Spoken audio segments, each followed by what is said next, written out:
bust, people. You're being ridiculous.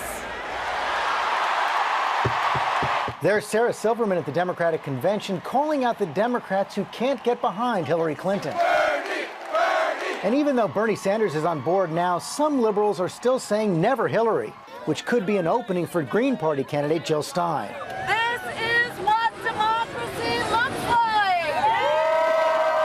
Dr. Stein wants to build on what Sanders sparked. We are saying no to the lesser evil and yes to the greater good.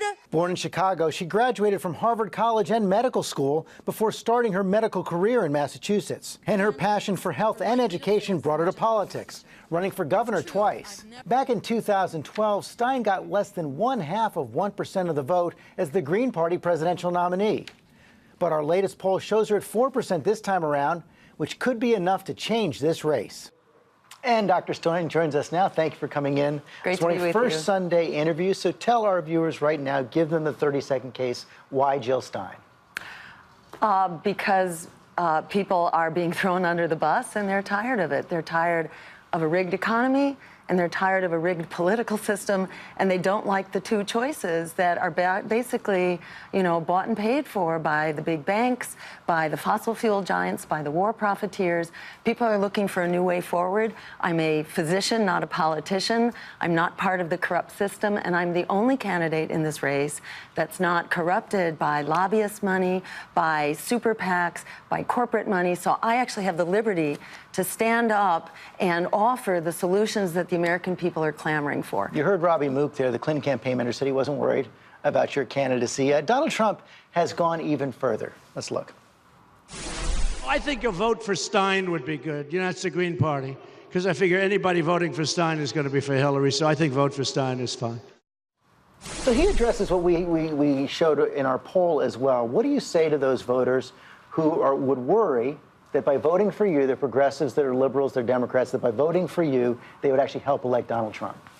Well, for one thing, you know, that politics of fear that people have been told for quite a while, vote against who you're scared of rather than for the candidate who represents your values. What we've seen over the years is that this politics of fear actually delivered everything that we were afraid of. All the reasons people were told to vote for the lesser evil, because you didn't want the offshoring of our jobs, you didn't want the massive bailouts for Wall Street, you didn't want the endless expanding wars, the attack on immigrants. That's actually what we've gotten because we, the people, have allowed ourselves to be silenced. Democracy needs a moral compass. It needs a vision, an affirmative vision of what we are about, and an agenda that we can actually put forward. It's been a race to the bottom between those two parties that have thrown us under the bus. There is a recent example, though. Everybody goes back to the 2000 campaign. Progressives voted for Ralph Nader in Florida. They say that elected George W. Bush. There was a real difference there. Well, let's be clear. We're in a very different political moment, and we could argue that that Florida mythology till the cows come home, but I'll save that discussion for another day. We are in a very different political moment right now where most voters have rejected the Democratic and Republican Party. The largest block of voters is now independent. Democrats and Republicans are both minority parties running at around 28% each. And the majority of voters has rejected Hillary Clinton and Donald Trump and are clamoring for something else. So who are those on top to be giving marching orders to, you know, voters to be good little boys and girls? Politicians do not have a new form of entitlement.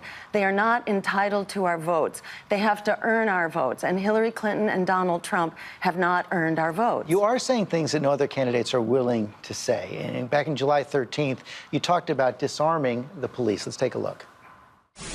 We also need to explore what it means to disarm our police force, because as a society, we have become armed combatants, all of us. And in addition to police targeting, there are so many people who are just caught in the crossfire of guns. How would disarming police work in a society where there are millions of guns out there? Exactly, which is why I use the term something to explore for the future. So the context there really was talking about violence and police violence in particular, with over 600 deaths this year alone, and our need to actually hold police accountable so that we can address this scourge of racist violence. And I think it's important to see that as not just police violence. We are in a violent society. We're all being caught in the crossfire. So we've actually called for not only police review boards, not only investigators to look into each death at the hands of police, but also to call for a Truth and Reconciliation Commission so that we can address this ongoing climate of fear and racism, which in many ways has been a continuous line since the institution of slavery, lynchings, Jim Crow, and so on, into mass incarceration and the epidemic currently of police violence. We showed that poll at the top of the segment showing you're at 4% now, far better than you did back in 2012, still far from being able to win the race. So what is victory for Dr. Stein and the Green Party So this year? remember, the curtain has only begun to come up on our campaign, actually with the CNN town hall meeting the other night.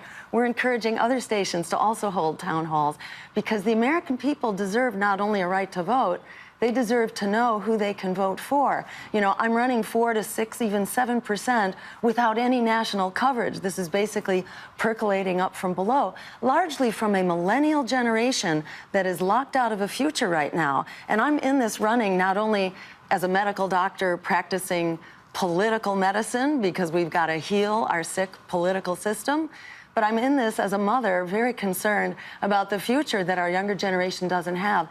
And that's who's mostly paying attention. But I think they're early adopters here, because if they don't have a future, we don't have a future. They are locked in debt, they don't have jobs, and they are looking at a climate which is unraveling on their watch, just looking at the news of these last weeks.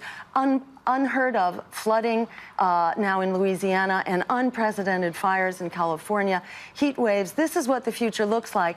Because I am not captured by the usual suspects, I have the liberty to stand up and call for, importantly, our main platform, which is an emergency jobs program to address the emergency of climate change. We're calling for a Green New Deal that will create an emergency transition to 100% clean, renewable energy. Dr. Stein, thanks for joining us this morning. Great to be with you.